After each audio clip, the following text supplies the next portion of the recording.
Hey there, I'm John Valentine. I'm a safety and risk consultant with Risk Control 360. I've been with them for going on 3 years now. Prior to that, I was working on natural gas pipeline construction, working in refineries, and prior to that, I was working in industrial construction. So I've kind of seen most sectors. I deal with a lot of manufacturing and construction clients and oil and gas still now as a consultant. Today, what we're going to be discussing is the business impacts of safety as it pertains to employee engagement.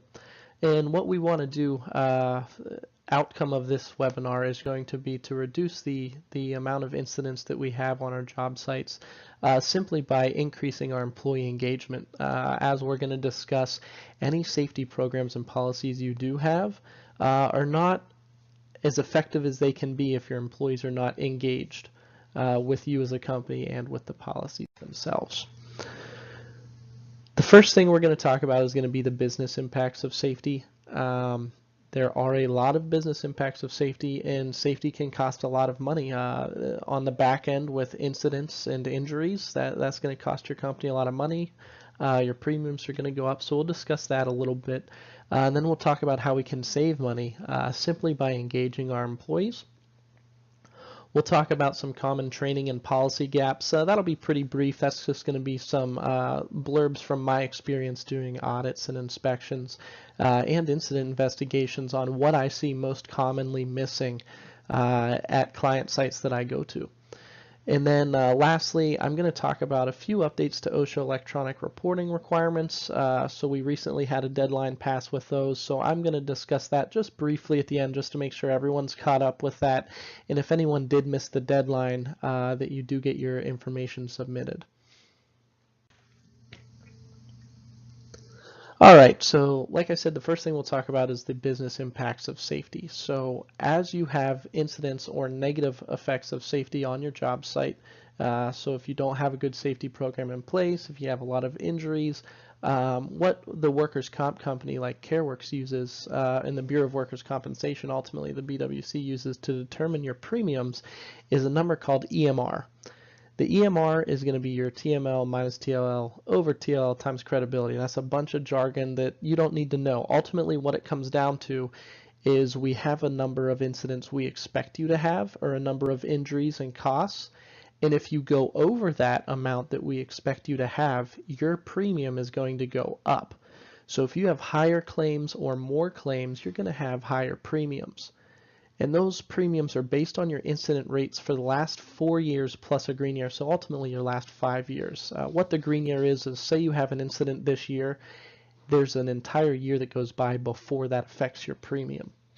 But the takeaway from this is that an incident is going to affect your bottom line for a long time. So if you have a max value claim this year, it is going to affect you for the next 5 years. So you'll have one green year where it doesn't affect you much, but then once it kicks in, you have 4 years until it drops off. So 4 years, that max value claim is going to keep your premium high. And then moving away from the premiums, those are going to be some examples of direct costs from an incident or injury. But then we move over to the OSHA recordable and reportable side. Those of you in construction are going to know this very well. Those of you that are in general industry are going to be probably less familiar with this because it's not as obvious and upfront. So with OSHA recordables, that is not the same as a claim. If anyone would like information on what makes something recordable, I do have other webinars on that. We are now producing webinars on a regular basis that you can subscribe to, and I'll have you reach out to Bev for more information on that. But with OSHA recordables and reportables, if you have someone with a recordable injury and that then goes on your OSHA log. Those of you that are in PERP, you have what are called the 300P and 300AP. Those are public logs. OSHA is a little bit different as far as public employers goes, but for those of you that are private employers, this affects you. So if you have a lengthy sheet of reportables, or if you've been under the microscope before, you're going to have a harder time defending yourself in an informal conference, which means your fines are often not going to be reduced like somebody who's maybe just has one incident or doesn't have a bad history with OSHA is going to see. Those people that don't have bad histories can typically go to their informal conference and get their fines reduced. And then you look at inspection levels as well. If you have a rap sheet with OSHA or a lot of recordables or a lot of injuries, OSHA is going to come in and they're going to do a tougher inspection because they're going to know that they want to change something at your job site. And then for those of you in construction, you're definitely familiar with job bidding. You not only have to turn over usually your EMRs to the general contractor, but also your OSHA recordable logs. And if you have a lot of recordables, you're going to have a lot harder time bidding a job, and they could even penalize you on your bid. So that covers the business impacts of things. That kind of gives you a financial driver for why you should be pursuing a better safety record on your job site. But I definitely do not want to leave out the more important slide, which is this one here, the personal impacts. There's nothing on this slide for a reason. When I got into Risk Control 360, one of the first clients I picked up was a small automotive center in Ohio, and that client was given to me by my boss, and we had started business with them probably over a decade ago. And the reason we still go out and do audits and inspections and help them writing policies and things like that is because over a decade ago they had an employee that was killed on their job site just while doing the seemingly simple task of putting air in a large tire. Think like a tire that's sized for like a tractor. And that incident was completely preventable had they been putting that tire in a cage to prevent the injury from happening. And this was a small company. Everybody had been there for a long time, and everybody knew everybody. And even now, over a decade later, they still make sure that they have a third party come in at least once or twice a year to do inspections, to make sure everything's up to code, to make sure people are wearing their PPE, and that nothing has changed because they don't want to go through that again. None of them there that work at that facility forget what happened, and anybody new that they hire, they don't hide it from their new hires. They let their new hires know, listen, this is why we do stuff. We don't want somebody to get hurt like that ever again. So that's kind of the personal impact side. If you have an incident of that type of severity on your job site, you're not going to forget that, and you're going to carry that with you for the rest of your life. Safety is not only important financially, but also you got to remember the personal impacts of this. That's somebody that has a family, somebody that has kids, somebody that has friendships with people in the workplace. This is going to impact a lot of people if you have an injury, especially a major one, on your job site. All right, so let's move into the content. We want to make sure we're maintaining our workforce. So we're going to ask a couple of questions. The questions we're going to ask is, number one, is your workforce working to your specifications and training? Number two, is your workforce safe? And number three, is it time to separate from members of your workforce? So how do we identify if workers are working to our specifications? We're going to identify that through audits, inspections, observations. Those are going to be what we call leading indicators. That means we find problems before they turn into incidents or injuries. Then on the flip side, we have our lagging indicators, which we don't want to have. Those are our injuries and incidents. That means we did not catch a problem before the injury or incident occurred. So now our lagging indicator is going to be that actual injury, incident, and the report that follows. I also want to mention reinforcement. So anytime we see good actions going on, people observing the safety rules, wearing their PPE, we want to recognize that whether it's formal or informal, just if your manager, your floor manager, your safety manager, whoever is walking around the job site, whether it's a grocery store or a construction site, if you see someone doing something right, say something about it. Let them know that you appreciate them doing what they're doing, and keep doing it. On the flip side too, we want to talk about punishment or things like that. So If you see people not doing what they should be doing, we need to make sure that we punish that. And it doesn't have to be a formal write-up. It doesn't have to be anything really escalated right away. Say they're not wearing their safety glasses the first time they're not wearing their safety glasses. Don't just walk by and ignore it. Walk up and say something about it. Hey man, make sure you're wearing those. I got to make sure you get home without any injuries. Make sure that you're reinforcing the fact that you care about that person and that you're not just enforcing a rule because it's a rule. The next one, is your workforce safe? So what is the perception of safety in your workplace? Do you have a positive safety culture or a negative one? And do you have accountability among the workforce? So when your supervisors walk away, who enforces the policies? Usually it's nobody. When I was working on a pipeline site, I had a lot of issues with things like that. Whenever I wasn't there as the safety coordinator, people were not following the safety rules and safety policies because nobody was enforcing them. When the safety manager leaves, the supervisor should be enforcing those policies and procedures. When the supervisor isn't there, those policies and procedures should still be maintained and used, and just the coworkers, floor level employees, they should be enforcing it amongst themselves. That pipeline site I was on did not start out like that, but by the end of that job, through the process of employee engagement, we met that goal. We got to where we should be. Whenever I was not there and a supervisor was not there, I can remember one in specific. This guy's name was Eric. He was a great guy, and he cared about the people that worked around him. So when he saw someone not wearing safety glasses, he didn't yell at him. He didn't do anything mean to him. He just joked with him. He said, "Hey, man, you're going to get something in your eye. You're not going to be able to see my pretty face anymore." Stuff like that. Just kind of jokingly reminding someone to put their safety glasses back on. Because a lot of times when those safety glasses came off on the pipeline, it was because a journeyman was lining up two pieces of pipe to go together, and he needed a clearer vision to be able to do that. But once he's done with that little task, he needs to make sure he puts those back on before the welders start welding, the grinders start grinding, or the excavators start digging. Because at that point now we have hazards that could get in our eyes again. So that's important to remember, is when supervisor or safety walks away, who is there to enforce the policies? Are employees following them even when nobody's there to enforce them?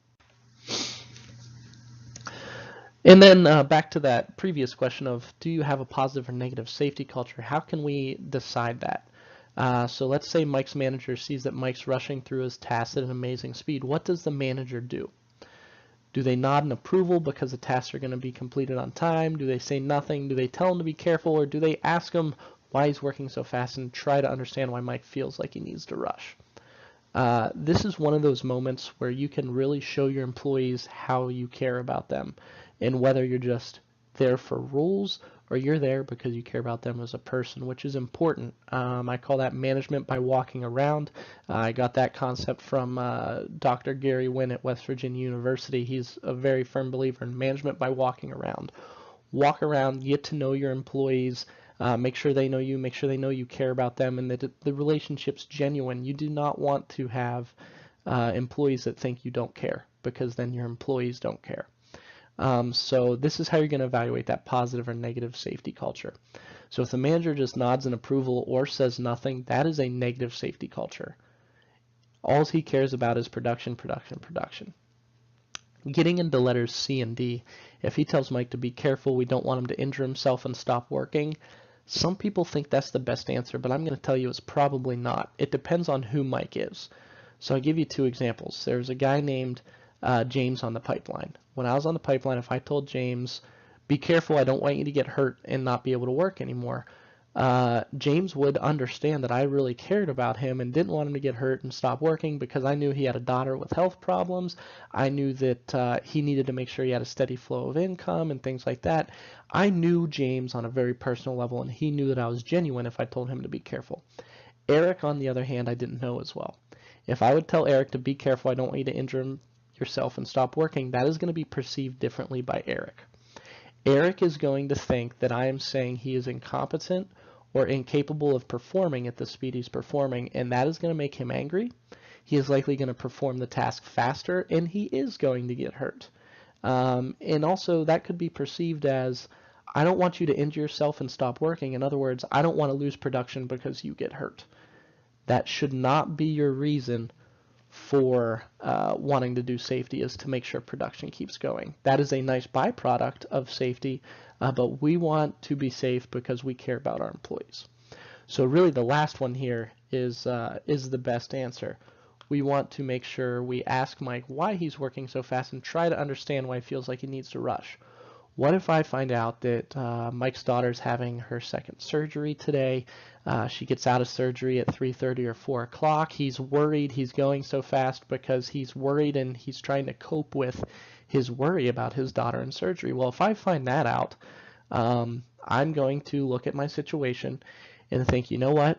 If he has all this on his mind and he is, let's say he's running a deli slicer, which can be pretty dangerous if you're not paying close attention. You could, chop a thumb off or something like that. Or he's running saws or some dangerous task. If I realize that this is what's going on and I know that I'm at my production levels for the week, things are good. If we miss a little bit, it's not going to be like a huge deal. I'm going to tell Mike, you know what, go ahead.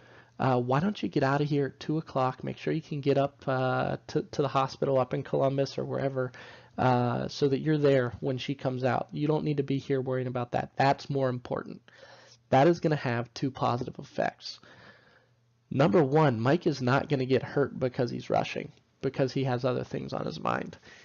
Number two, Mike is going to feel extremely valued in that situation. Mike is going to feel like he is cared about by his manager, by his company. He's going to go be able to take care of his daughter, get that off his mind, come in the next day, the next week, the next year, and remember that moment and how much his company cared about him. His production is going to be better. His dedication to the company is going to be better. He's going to be less likely to leave. It's going to have a lot of unmeasured long-term positive effects. And for some of you, that might sound outlandish, but you would be amazed at the psychology behind this, and really how much you can change the perception of safety in your workplace if you start caring more about your employees and engaging your employees. So that's an example of caring for your employees. We'll move into the engagement here in a little bit, which is going to be the second step. You cannot engage your employees until your employees feel cared about.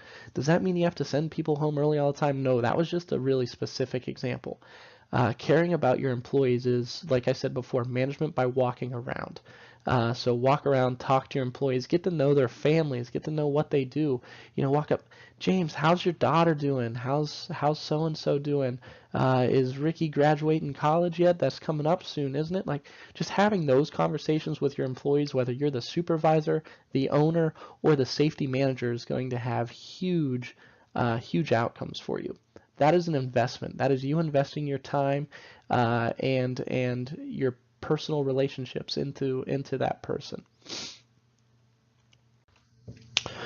Okay, and then the last question I had there, is it time to separate from members of your workforce? So what do you do with employees that are not following company policies? This is usually the hardest question to deal with.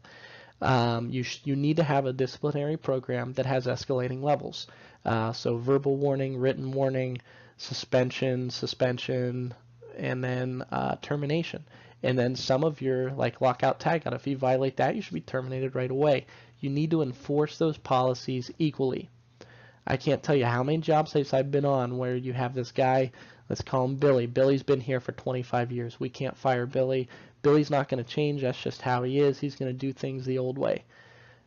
That's how you end up with a max value claim, especially since Billy continues to get older, and as you get older, it's harder to recover from injuries. So if Billy finally gets a back injury because he's doing his task wrong and isn't following your policies and procedures, it's going to take him a lot longer to recover. So you need to make sure that you're not giving anyone any exceptions. Someone who is there and has a longer tenure does not mean that they get to break the rules. You need to enforce the rules equally. Otherwise, it's going to be unfair from top to bottom. That's going to create discourse between your employees, and your guys who haven't been there as long are going to see these other people getting away with stuff that's unsafe. And when they do it and they get in trouble, it's not going to turn out well. So make sure you have a disciplinary program in place and that you enforce it equally. And if you get to that termination step, you don't skip it just because Billy's been there for 20 years. Okay? And finally, the $1,000,000 question here, literally, because this is really what is going to affect your injuries, your incidents, and things like that, is how do you prevent your employees from making risky decisions that could result in injury on the job? Is the solution constant and immediate supervision? No, it's not. That's called bird dogging. When you bird dog someone, I'll give you an example, a welder. Welders do a task that requires them to concentrate very closely. You should not be, first of all, staring at someone who's welding because that's going to hurt your eyes. But second of all, if you are staring or looming over somebody while they're doing work, it's going to be a distraction. It's going to cause them to make mistakes. It could cause them to do something unsafe because they're going to feel your presence there and be so distracted by you doing what you're doing and looking over them that it's going to cause an incident. So what can we do? Can we wrap them in bubble wrap? No. I wish I could put the video in here from, if any of you remember the movie Little Giants that came out in the 90s, where that mom bubble wrapped our kid before he could go to football practice. But that's covering people in PPE. PPE is a last resort for a reason. There's too much room for human error. It can make the task harder. So that's not the answer either. You do need PPE, but you can't just use PPE to solve every problem. Strict disciplinary consequences are going to be a part of it.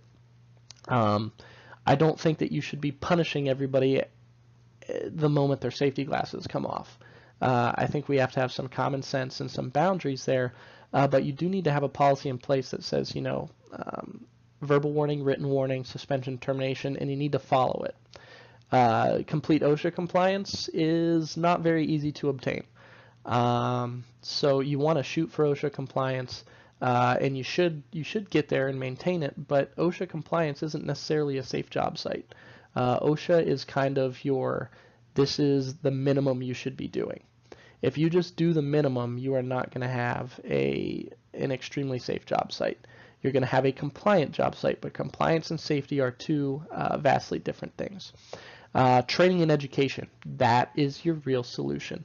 And also employee engagement, investment in employees, and having relationships with your employees. But investing in your employees is training and education. The more you train them, the more you educate them, the more they feel invested in. So training and education is there at the top. And that does lead to downtime. So when you're training or educating someone, you do have some downtime, but that is an investment. You're investing that downtime to prevent injuries, lower your premiums, and retain employees. If employees feel like they're constantly being invested in and trained and advanced career-wise, they're not going to get up and leave your company. They're going to feel obligated to stay because you're investing in them. They like you because you like them. In the best case scenario, employees make wise decisions on the job in the interest of safety for themselves and coworkers. Is this realistic and can it be accomplished? And I'm here to tell you yes. If I am able to make this happen on a pipeline job site, I've worked in a lot of different industries, and pipeliners are their own class. Just like if any of you have ever worked offshore on boats, that's again another culture, another class that's very hard to get into as an outsider. So when I got into the pipeline, I was an outsider. It was my first pipeline job, and to turn that around from having a lot of incidents on a regular basis to by the end of it we had one incident in a 3-month period. It was quite astounding, and it went from people not wearing any of their PPE to by the end of it we had just our entry-level employees would be enforcing the rules, but not because they wanted to be a jerk to each other, because they actually cared about each other, because that is the culture that we fostered. And it took almost a year to make that happen. But by the end of that year, we got to that point. So you got to consider this as well, the economic conditions right now. Workers' compensation laws are now favoring the employees, not the employers. That's been changing over the last couple decades, and now we're at the point where the workers' compensation laws favor the employees, not the employers. The economic conditions, most companies now are operating on a shoestring budget where they don't have a lot of profit margin.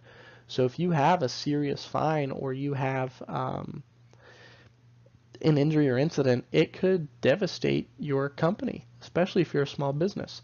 OSHA enforcement and fines have increased by 80%. In 2017, the cost of a serious fine was $12,500.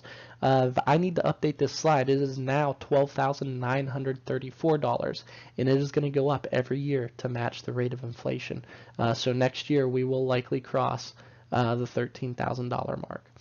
Amtrak received a retaliation fine of $892,000. Florida roofing contractor was issued willful fall protection violation fines of $1.5 million because they had repeat violations and got 2 more workers injured. So OSHA said if you're not going to put forth an effort to keep your employees safe, they were willfully neglecting their employees and not requiring PPE while working on roofs. OSHA said, okay, we're just going to essentially put you out of business. Here's a $1.5 million fine. So in this economy, we need to make sure that we are keeping our workers safe for financial reasons as well. We talked about the personal reasons and the financial reasons. 2 very strong reasons to make sure we're keeping our employees safe. So to do that, we want to get them involved. So what is employee involvement or engagement? We want our employees looking for opportunities. We want to find value in people. So I've been talking about this management by walking around, investing time into your employees, showing employees that you care about them as a person, their life, their family outside of work. They're not just another worker to you. That's the humanistic approach to safety. Value your employees so that they value their company. And you want to show support for them as well. You want to provide them resources, whether that be resources for personal things like mental health. Make sure you have resources available for them. Providing resources at work, making sure you're giving them PPE, you're giving them education on safety. Maybe have a blood drive once in a while. That's all examples of providing resources for your employees and showing them that you care about them. Empowerment. You want to make sure your employees feel empowered. You want to make sure your employees are empowered. You want them to have a voice. If you're going to make major changes to your production line, get their input on it first. Even if it doesn't go the way they want it to go, if they feel like they got to say their spiel, that's going to be better. Make sure you let them get behind your decisions and follow through on promises. Never make a promise to your employees you can't keep. That is very important. That could devastate morale if you promise one thing and it doesn't happen. So don't make a promise that you cannot keep. What else is employee involvement? What are the actions we want to see employees doing? Let's get employees involved in conducting inspections for housekeeping, for compliance, fire extinguishers, first aid cabinets. Have your employees inspecting your forklifts and ladders. Investing your lockout, tagout procedures, your availability, in auditing their knowledge. SDS books. Do your employees know where they are? Have an employee that maybe once every couple months make sure that all the SDS books are updated. And then getting into more skilled things, maybe your maintenance crew has an electrician on it, having them do electrical audits for you. Project work, getting employees involved in developing your programs like hazard communication or lockout tagout. They're not necessarily qualified to develop them. Maybe you have a safety manager that does that, or you have me as a third-party consultant come in and make your HAZCOM program, but instead of having me do it all, you not only save yourself money by saving me time when I come in and do it, but you also get your employee involved by having them come to a meeting with me and tell me, okay, these are the chemicals we're using, these are the labels we have, what do we need to change, what do we need to do? Get your employees involved in that meeting. Process improvements. Usually the people who know how to improve your process the most are the people that are doing it. If you're in a manufacturing facility, the people working on that manufacturing line are going to know what can save them time, because they're probably already taking shortcuts, and those shortcuts might not be safe, but you might be able to look at the shortcut they're doing and make it safe and now improve your process and your production, all by getting input from an employee. JSAs, job safety analysis. Construction guys, you are used to these. Those of you in general industry, this is just a little meeting maybe before you do a maintenance project where you go down, sit down, fill out a sheet and go, these are going to be the hazards of what we're doing. Here's how we're going to control them. And yeah, one of the easiest things you can do to get your employees involved is walk out to that line and say, hey, Jim, or hey, Susie, how can I make your job easier, safer, or more efficient? What can I do to make this process run better? That gets their input, and they will love that. Okay, and that gets them involved. Employee involvement includes conducting formal behavior observations. So that, for example, is something that I did at the refinery I worked at. Every quarter, all employees were required to turn in what was called a behavior-based safety observation, where they just wrote down something they saw somebody else doing. It was completely anonymous. You don't put your name on it, and the person you observed, their name doesn't go on it either. And you just say, essentially, I saw someone doing a task correctly or incorrectly. One of the most common incorrect ones we got was I saw an employee walking down the hallway on their cell phone, not paying attention, that either resulted in someone slipping, tripping, or falling, or it was just a near miss and they didn't slip, trip, or fall, but they could have. And another common one was people walking downstairs holding a box instead of holding a handrail. When that happens, you're getting a lot of information. Number one, your employees are being involved. They're doing these observations. You now have essentially your entire workforce is now a safety person. Number two, you're getting all these incidents and near misses reported to you that likely otherwise wouldn't have been if there wasn't an actual injury with them. So now we know that we have an issue in our corporate office with people walking downstairs holding boxes instead of handrails. So nobody gets in trouble. All we do is put together a little safety piece, a video or a presentation or an article that we send out to everybody in the company via email that says, hey, here's a reminder. If you're carrying a box and you're unable to hold a handrail, take the elevator. And that is going to reduce the injuries and incidents on your job sites, or especially in an office setting, but you can do that outside the office setting as well. Participate in specialized safety training or train the trainer courses. So you can have your employees not only get trained to do something, but also get trained to train other people to do it. So instead of paying for everyone to get trained in first aid, CPR, or AED, you can have one employee or two employees or your safety committee even take a train the trainer class where they get trained in first aid, CPR, AED use, and that they can then train the other employees on it. This is something we actually did at the corporate office at the refinery I worked for. We had one guy who was our wellness coordinator, got trained the trainer for first aid, CPR, AED, ended up training dozens upon dozens of employees at that office in first aid, CPR, and AED use, and actually saved a life of a civilian actually outside our office on their lunch break. Somebody had essentially needed a defibrillator. They were having a heart issue, and one of the employees from the refinery was able to grab an AED from our office, run back over to the deli nearby, use that AED, and save someone's life. That is an example of investing in your employees, teaching them these skills, but not only is it just investing in them as a person, but they also can pay that investment back later. If you have an injury on site and someone needs first aid and they get it in time, that could really reduce the severity of the incident. Powered industrial trucks, so forklifts are another great example.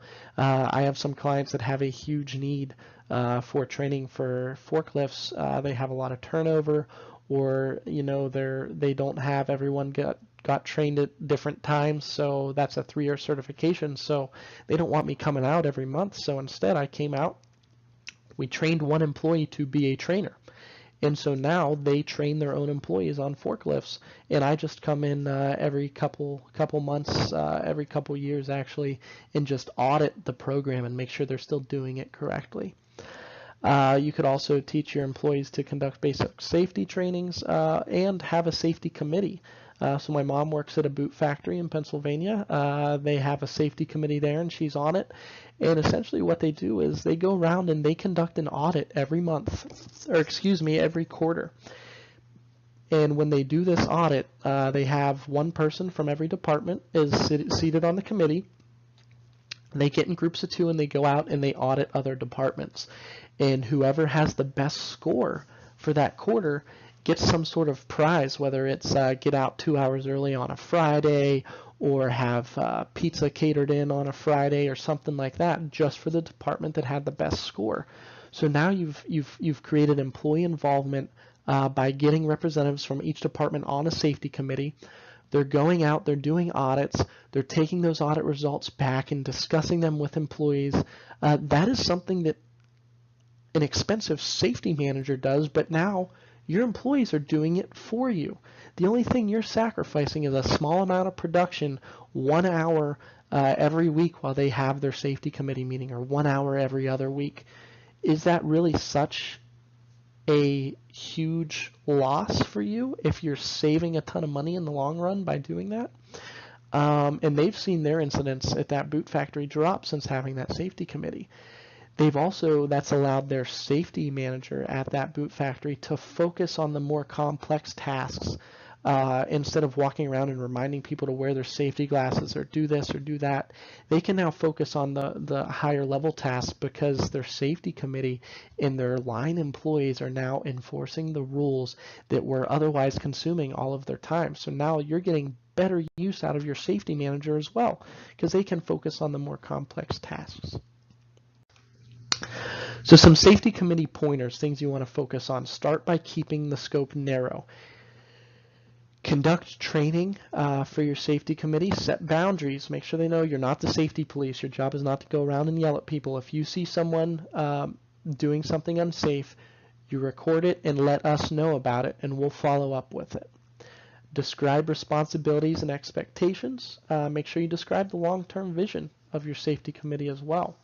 OSHA training is really good. So one thing they did at this boot factory is after they realized the safety committee was working and working well, they started sending the safety committee representatives to OSHA 10 and 30-hour classes and saying, okay, since you guys are doing so good at this, let's invest in you. Let's pay for you to get trained with an OSHA 10 or an OSHA 30-hour, which is, again, another small investment in the long run. And you don't have to do it all at once. So they got the OSHA 10 or 30 hours. Now their employees on this safety committee know what to look for even better. And they can bring that training back and actually make some big changes at your workplace. Value their input. So when I say value their input, I'm talking to you as a supervisor, you as a manager, you as an HR person, or you as an owner even. So I'm not sure exactly who all's in the audience here. I know we probably have some business owners. Value the input of your employees. If you do not value their input and they don't feel valued, they're going to be looking for other jobs. They're going to be working lackadaisically. If they feel valued, they're going to work harder and they're going to value their company. Make sure you set goals and objectives. You don't want to just send this group out off into some adventure that they don't know what they're doing. Set goals and objectives. Set SMART goals. I'll talk about those in a little bit. Because if you don't have goals, you don't have an aim. If you don't have an aim and a vision, your safety committee is just going to fizzle out. I see that happen way too often. Always follow up on suggestions. If you get a suggestion from the safety committee, follow up on it. It doesn't mean you have to do it. It just means you give a response. So maybe they have something that's overzealous or unfeasible. You got to say, listen, I considered it, but we're not going to be able to do that. It's not feasible. Here's why. Just make sure you follow up. That lets them know that you're actually considering it. If you do make a promise, make sure you follow through on it. Otherwise, it's going to tank morale. Don't be afraid to change things that aren't working. If your safety committee has some goal or something that they're not able to meet or it's not working out, don't be afraid to change it. Don't think that everything you set is concrete. Broaden the scope as the team matures. So start out kind of focused. Maybe you just want to focus on fire safety, or you just want to focus on department audits. Start small, work your way to the bigger things. The message you send to your committee is then sent to your workforce. So if you as an owner or a safety manager, an HR person, if you're leading the safety committee, or what's even better is if you sit in on the safety committee and don't even lead it. But when you speak to them, the message you send to them gets taken to your workforce. Okay, so if Bill, the safety manager, is expressing that he really wants to focus on valuing employees and he feels genuine, that feeling or that perception is going to be taken by that safety committee and expressed to the rest of the company. Okay, if it seems like Bill, the safety manager, doesn't care, he's just doing the safety committee because someone told him he had to, Now that negative perception is going to be spread to the entire workforce. That's really important. You got to always remember that you need to keep a positive perception, and that any message you send to your committee is going to be dispersed to your workforce. Alternatives to a safety committee: say you're a small company, you only have like 3 or 4 employees. Have safety meetings. That essentially is your committee. If you do have a safety committee, the committee should be the driver of those conversations at safety meetings. Incorporate traditional topics of a safety committee into those meetings. So these are things that you can do with a safety committee, or you can just do at safety meetings for you smaller companies. Review recent accident investigation findings. If someone gets hurt, you don't sweep it under the rug and not talk about it. You find out what went wrong, and you explain that to the entire company, or to everyone that it could affect. And you make sure it doesn't happen again by doing that. You explain the corrective actions, what you're going to do to make sure people stay safe. Recent inspection or audit findings, recent corrective actions and follow-ups, updates on current safety projects. So that's huge at a filter factory that I have as a client. We established a safety committee there. And what I would do is I would go and I would do a very, very thorough audit, and I would give my audit findings to the safety committee.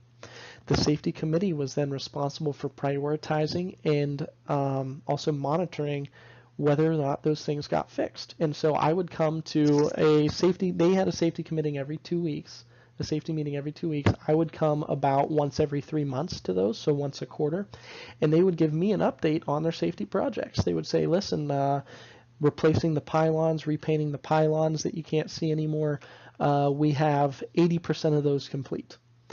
And we've got chains on our loading docks now. Those are complete and in place, and during our last 3 audits, we found that they were up when they needed to be up. Those are examples of updates on current safety projects. Safety recognition. So at your safety committee meetings, or maybe at just a safety meeting or a company meeting in general, recognize people who are doing things right. So the stitching department had a perfect audit score, so we want to take a moment to recognize our stitching department. Awesome job, guys. You don't even have to give a reward. Just giving that recognition sometimes is enough. Every once in a while you do want to toss in an actual reward, though. Company's overall safety performance is doing well, let them know that. If the company's overall safety performance is poor, let them know that as well, but say, listen, we're going to change this. This is how we're going to change it. Have a plan in place. Have the safety committee be the driver of that. Safety perception surveys, seeing how your employees, what their perception of safety on your job site is. A lot of times people will find that their employees don't feel like they have a good safety culture at their company, and if that's the case, you need to do something to change that, and that takes time. We talked about investing in your employees, management by walking around, having a relationship with your employees. That's how you start that change. Solicitation of suggestions or concerns. So having a safety suggestion box is sometimes a good thing. Now you got to think about the culture, the current culture of your company when you do something like that, though.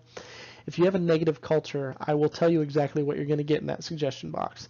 It's going to be, I want to raise, Jim picks his boogers, this is dumb. That's what's going to show up in your suggestion box if you have a negative safety culture.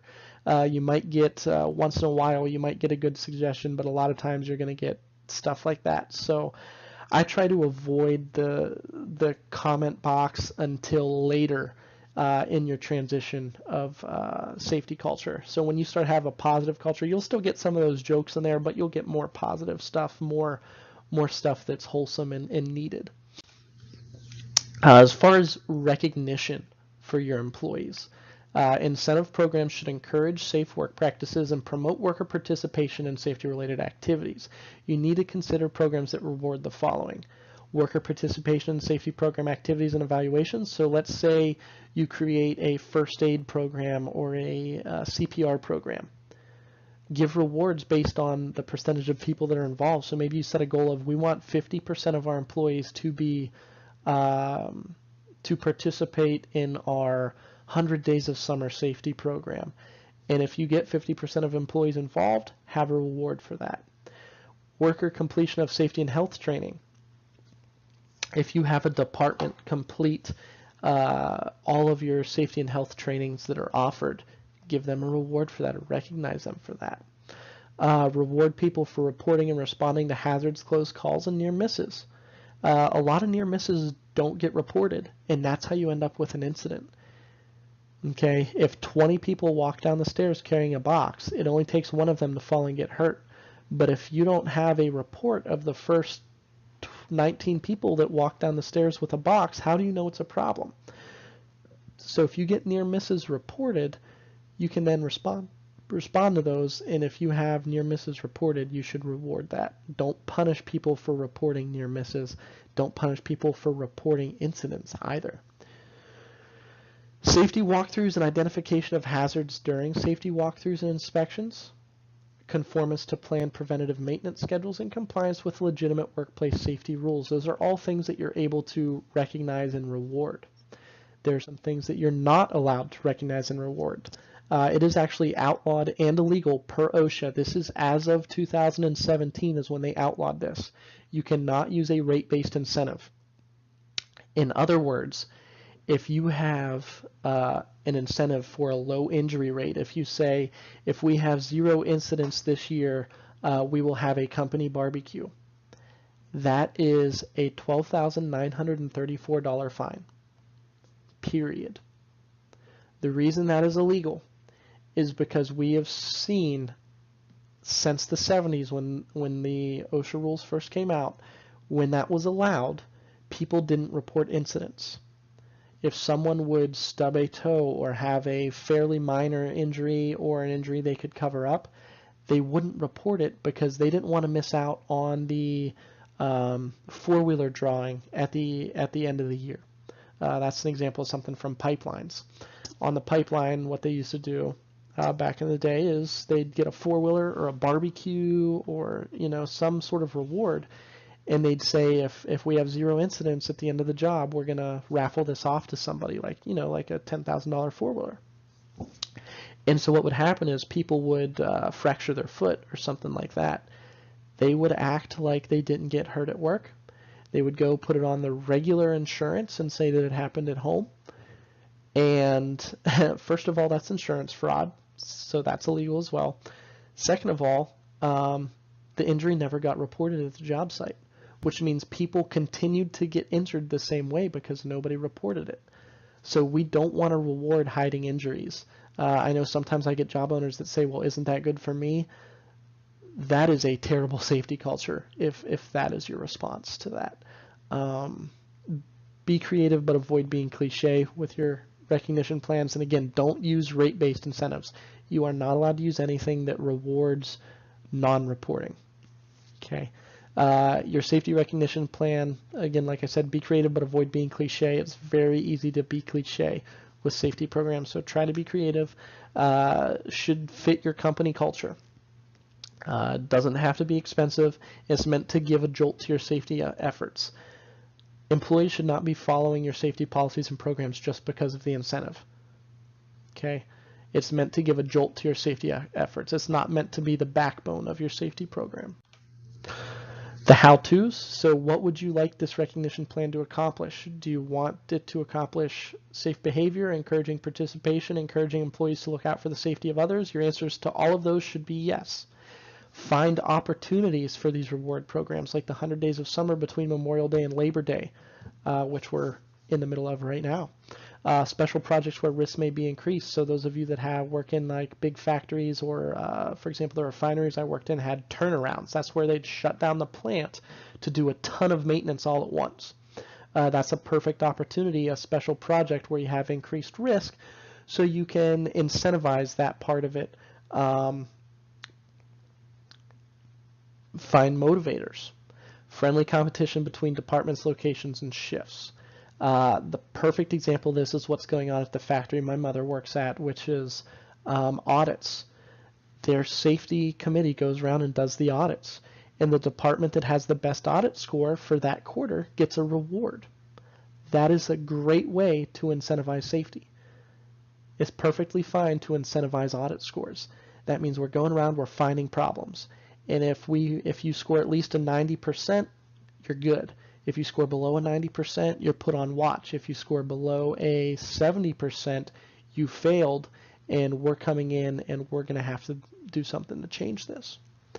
Okay, set SMART goals and objectives. I'll talk about those on the next slide. Document the plan. publish the plan and communicate it to employees. So your incentive program should be documented, published, and communicated. People should know what the rules are for the incentive and all that kind of stuff. And most importantly, make it fun. I kept mentioning SMART goals. So what is a SMART goal?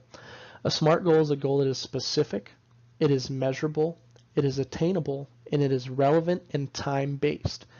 So it's specific. You don't have some general goal out there. So you set it specific. We want 90% audit scores or higher. Okay.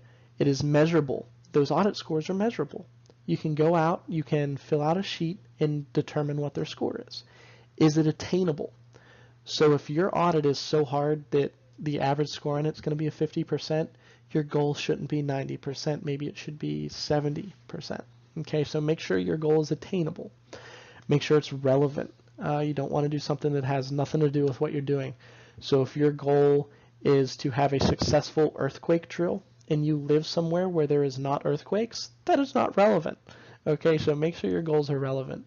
Make sure they're time-based as well. So we want to accomplish this goal by the end of the quarter or by the end of the year. So make it time-based. For example, with those audits, it was a quarterly audit. That was time-based. And then the what fors. Okay, the reason we're doing employee engagement, getting our employees involved with safety committees, having safety programs that have incentives, is because you attract more bees with honey than vinegar. Okay, exemplary safety performance, excellence in accident prevention, consistently high contribution to safety and health, contributions to continuous improvement through participation in problem solving, decision making, or perception surveys, and the suggestion of safety and health improvements or participation in employee involvement efforts. Those are all the reasons we're doing this. Okay, that is going to be the outcomes of these programs. And you want to gear your strategy toward what the plan is going to accomplish. So if you want to accomplish better audit scores, that's what you're going to gear your strategy towards. Okay, you're going to focus on, okay, if you do have a bad audit score, the safety committee is going to come in and they're going to explain why you got a bad audit score and how you can fix it, and they're going to work with you to do that. They're not going to punish you. They're going to work with you to accomplish that. Okay. Some examples of things that you can use as incentives: gift cards, gas cards, movie passes are pretty good. Company logo merchandise, shirts, pens, and gadgets. You probably already have some of this laying around in some HR room from when you went and did job recruiting or something like that. Give things like that out. Okay, extra paid time off I've seen companies use, or even saying, you know what, Friday we're going to let out 2 hours early, we'll still pay you for it, just this department that did well. Okay, extra paid time off. You got to make sure that anything you do change, though, or any incentives you create, if you are a union company especially, you meet with the union rep or the stewards to make sure that it's going to be okay to do that kind of program. That can get a little bit hairy with union companies, but there's no reason a union company cannot do this. You just have to make sure you clear it by those union representatives and have a very strict guidelines as to how you're going to run your incentive program, and all they have to do is sign off on that. Company logo merchandise, shirts, pens, gadgets is great because that also is an advertisement for you. Your employee feels valued. They like their job. They're willing to wear this shirt outside of work. Now you got free advertisement. Company-wide parties, barbecues, meals, theme park days, etc. I put an asterisk beside that. Just make sure if you do anything like that, that number one, you do it safely, and number two, you have some liability agreements with that. For example, there are some, but let's say you do a turkey fry at Thanksgiving. Okay, bad idea. I discourage you from doing a turkey fry on Thanksgiving, because what do we always see on the news? Someone drops a frozen turkey in there, someone knocks it over, it boils over everywhere, people get burnt. If that happens on your job site, that's now a workers' comp claim. Okay, so make sure you take the proper methods of doing those things. I'd recommend you get a third party come in and cater that type of barbecue or meal instead of doing it in-house. If you do theme park days, things like that, just make sure you have a liability release that they sign before they go, stating that it's not the company's fault if they get hurt at that theme park, things like that. Bragging rights are a good example of an incentive. So this group gets to say that they had the best audit score. But again, remember, that only works for so long. You do have to have some real incentives tossed in there at some point, Our management takes one for the team to say thank you for a job well done. Employees enjoy this more than you could ever imagine, especially when you pair it with one of the other items mentioned. I'll give you a good example of this. When I was on the pipeline, we had the owner of the company who nobody really knew except some of the high-level supervisors. This was a pretty big company. The owner flew out, came out to the job site, or maybe he drove out. I can't remember how far he was from it, but he came out to the job site to our 6 a.m. safety meeting, stood in front of the group and just humbled himself and said, hey, listen, I want to thank you guys for a job well done. I want to thank you for reducing our injury rate. I know that our safety coordinator, John, has had a lot to do with it, but like I told that owner, it wasn't me. I just kind of drove it. It's the employees that made it happen. Okay, so thank those employees for making things like that happen. If you see your incident rate drop, you are certainly allowed to get up in front of your crew and say, thank you for a job well done. Thank you for working safe. We're seeing record low incident rates. That is because of you employees doing a great job. Recognize them for that. You cannot give a physical reward for that low incident rate, but you can give them verbal praise and have a manager go up there and take one for the team and thank them. Okay, so again, remember, you can't use those rate-based incentives like I just said that could deter employees from reporting incidents and injuries, but you can use worker participation in safety programs. You can incentivize that. You can incentivize worker completion of safety and health training, reporting and responding to hazards, close calls, near misses, safety walkthroughs, identification of hazards during safety walkthroughs, and conformance to planned preventative maintenance schedules and compliance with legitimate workplace safety rules. Some recognition pointers. Find fun, creative, and key people.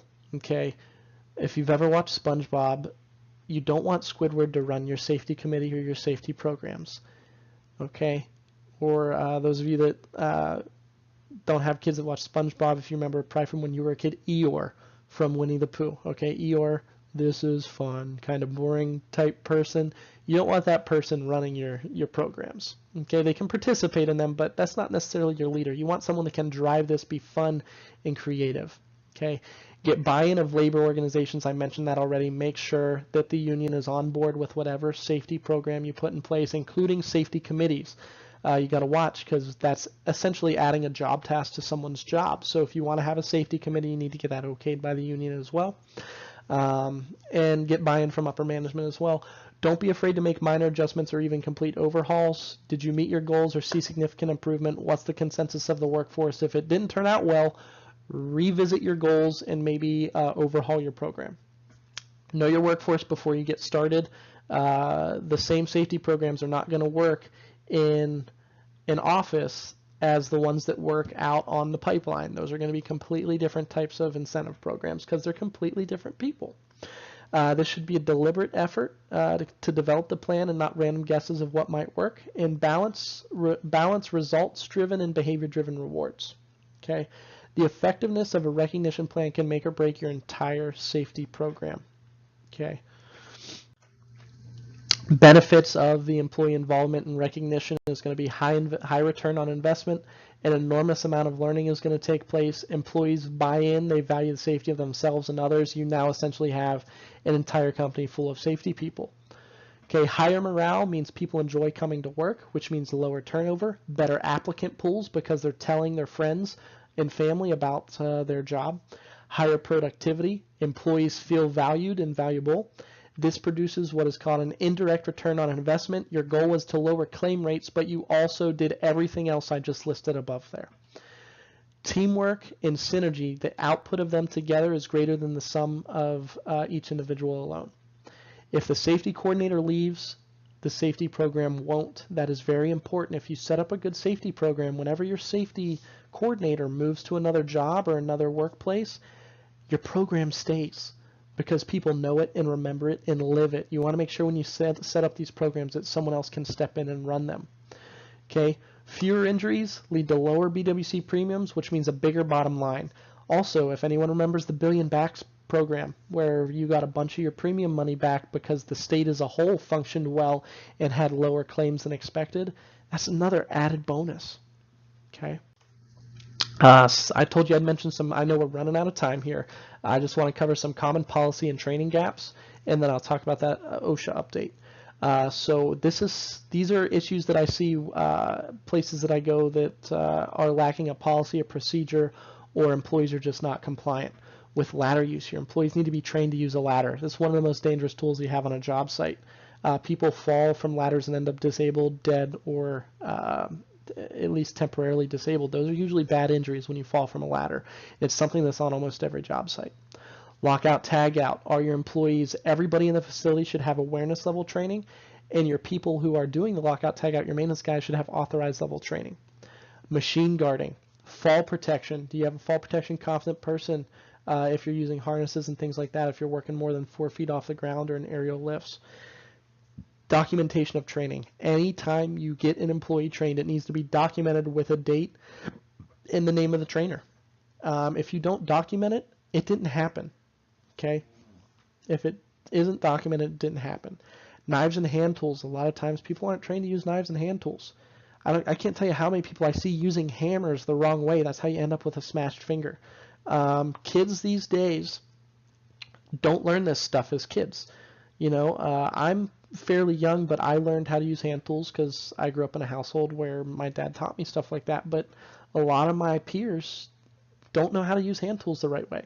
And that's how you end up with smashed fingers and cut hands. You can't assume your workers know how to do stuff, especially folks from younger generations that we're bringing in because they had a completely different upbringing than previous generations. Electrical daisy chains, so people plugging extension cords into power strips into another power strip and daisy chaining that is a pretty big violation, and I see that everywhere. Equipment inspections, intervals not being inspected at the correct interval, not inspecting the processes and not documenting their inspections. Powered industrial vehicles and forklifts, you need to be certified to operate those, and those need to be inspected on a regular basis. I see a lot of people that aren't doing that, don't have those certificates on file. OSHA requires you to have a certificate on file in your office for all of your forklift drivers. Excavations, if you're digging excavations, you need to have a person that's trained to the competent person level as defined by OSHA to be working in excavations. And there's many, many more. If you have any questions on any of this, feel free to give me an email and I can try to get you some documentation or some training or some guidance. And then lastly here, I'm wrapping up for you, our electronic reporting reminder. Any establishments with 250 or more employees have to submit their OSHA 300A logs electronically to OSHA's injury tracking application online. That is new as of last year. So last year in December was the first deadline. This July 1st was the most recent deadline. So if you did not turn that in by July 1st, typically OSHA leaves that open for a little bit for you to do a late submission. I'm not sure if they're doing that this year or not. I'm going to have to look into that as well. But shoot me an email if you missed the deadline, and I can look into that for you and let you know if you can still get it in without being penalized. And then also establishments with between 20 and 249 employees in certain industries. So OSHA has what's called a high-risk industry list. If you're interested in learning more about this electronic reporting, if this is new to you, again, this is just for private employers. If you need more information on this, I have an entire hour-long webinar on who needs to do it, how to do it, and how to find out if you're one of the people that needs to do it. And that video is hosted on careworksmco.com, and I can get that link out to you if you need it. Just shoot me an email.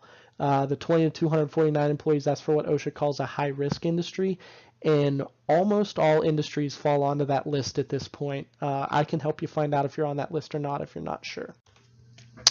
When do you have to report those? Again, the 2018 deadline was July 1st. You had to have your 2017 300A log turned in. Next year, that date changes. That's why I wanted to include this in here. Next year, that date moves the whole way up to March 2nd. So your 2018 300A log has to be turned in by March 2nd, 2019. And every year after that, it is supposed to be March 2nd. If that changes, I'll put out an update on that through our channels. Through CareWorks. Okay, if you have any questions, please direct those to my email address, jvalentine@riskcontrol360.com. Feel free to connect with me on LinkedIn. The link to my LinkedIn is listed right there. If you follow me on LinkedIn, I often share updates to OSHA. I share industry best practices, and things like that. So feel free to follow me there. My phone number that's listed, that is my direct phone number to my cell phone. If I don't answer, it will go to voicemail. I check that more often than I check my actual email. So if you have anything urgent, feel free to give me a call or shoot me a text message at that number. I teach a lot of classes internationally, so I'm often working in a different time zone. Um, so if I don't respond to you right away, that's why I'm probably in a different time zone or teaching a training class. But I will get back to you within 1 or 2 business days. So thanks again.